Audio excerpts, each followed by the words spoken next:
All right, we've got a pursuit happening right now in the valley. It is dangerous. That's why we broke out of that story. Let's go to Chris Christie in Air 7 HD. Where are you? How fast are you going?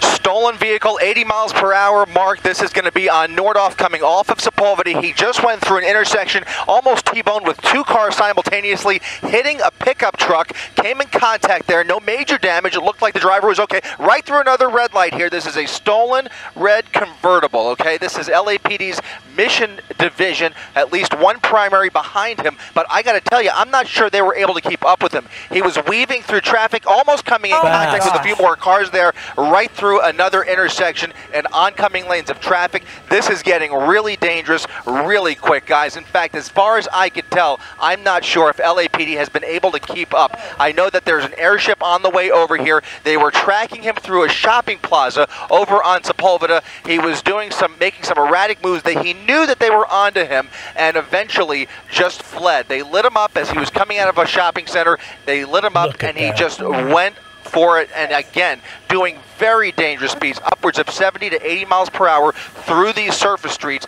now cut by freeway just south of the 118 freeway, and that's just the latest in a series of collisions that he's been in contact, by far the most serious, as he T-boned that white vehicle, came in contact with a few other vehicles, again, doing very dangerous speeds along Arleta, now on Van Nuys Boulevard, continuing northbound here through the 5 freeway, just past the 5 freeway, gonna hit another car here. He is just flying through these intersections, guys, has no regard for the lights. He is just trying to get away, and once again, I've got to reiterate, he's running. I don't see any LAPD units keeping up with him, so he is just basically going for it. He's not even, I mean, it's a full-on pursuit, but again, we're the only ones over it. LAPD not here yet. The airship is not here yet. They are on the way out here, and so are additional units as they converge on.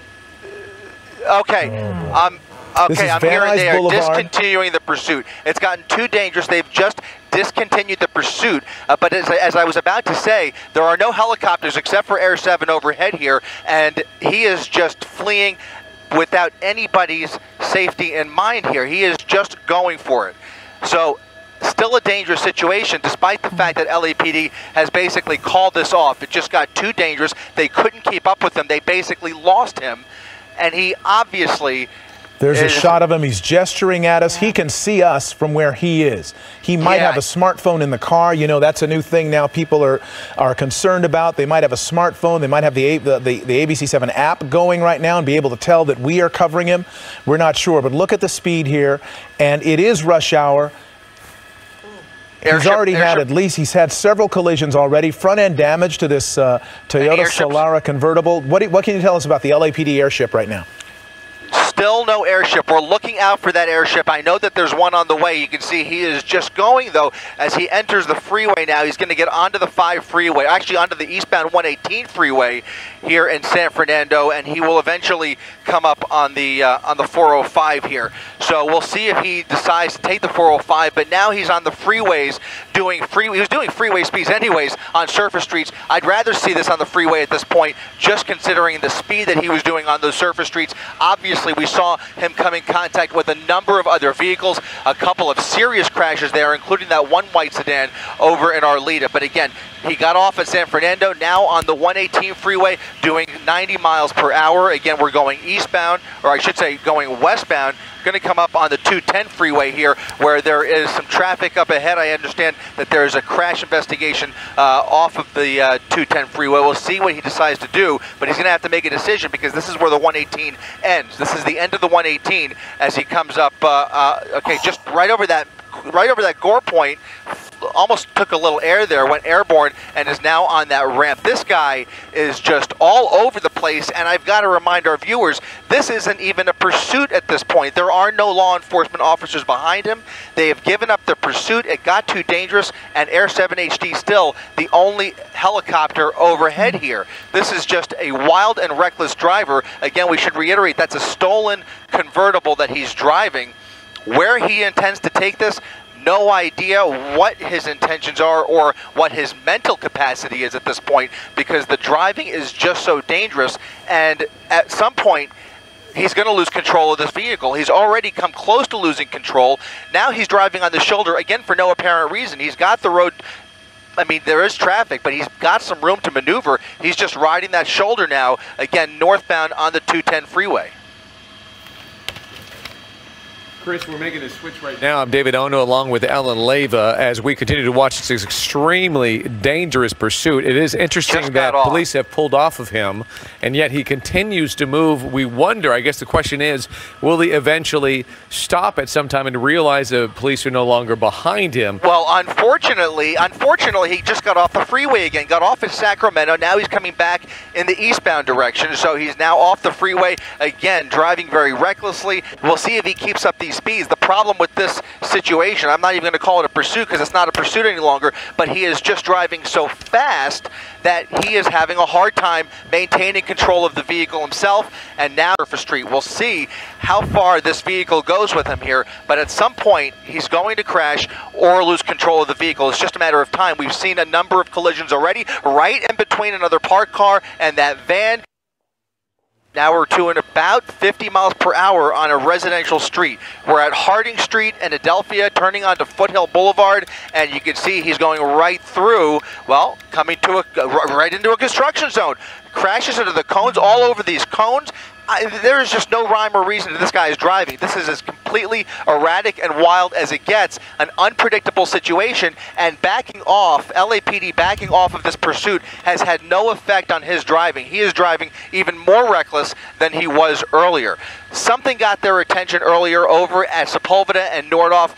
That's how they found this guy. They ran the plates, discovered it was a stolen vehicle. They were tracking him through a shopping center parking lot, and once he saw that patrol car, he flew onto surface streets and has been driving wild and crazy ever since. 70 miles per hour through this residential neighborhood here. Again, we're now on Foothill Boulevard, coming up on Hubbard Street, through another intersection. It was a red light. Slowed down a little bit that time. Earlier, we've seen him just flying through these intersections. So again, we're still northbound on Foothill Boulevard, David. We've seen a lot of pursuits, David, but nobody has been this reckless in their driving, and we've seen a couple collisions already. I wonder, you could see the front end damage right there on his vehicle. Any sign of that airship? He slammed in. We did watch him slam into somebody. We'll try to get that video for you. Where is he going now, Chris? All right, so he's in another shopping center now. We'll try and get a location here. It's going to be at Sayre Street and Foothill Boulevard. I can tell you LAPD's airship has now arrived overhead. They're now tracking him from the air and will eventually triangulate their units to, this is just so dangerous. You see these pedestrians. It looks like a grocery store. He's in front of, we'll try and get the name of this business here. It looks like a grocery store, but you can see those pedestrians in the parking lot. Is he behind the building there, Did Rob? he stop? Okay, I have not seen him come out. Building. Looks like he might have stopped. Looks like a Vons. It's a Vons shopping center. Yeah, I wonder. There he is. There's the red car, right? Is that the red car right below? Bottom of the screen, Rob. Right there. He ran. So did he run into the grocery store? Maybe he might have been monitoring our air signal. You just never know when it comes to these situations and the live streaming. Right in the building. He's into the building? Right of the building, of course. Okay, David. Yeah. Yeah, David, I'm being told he ran into the building possibly.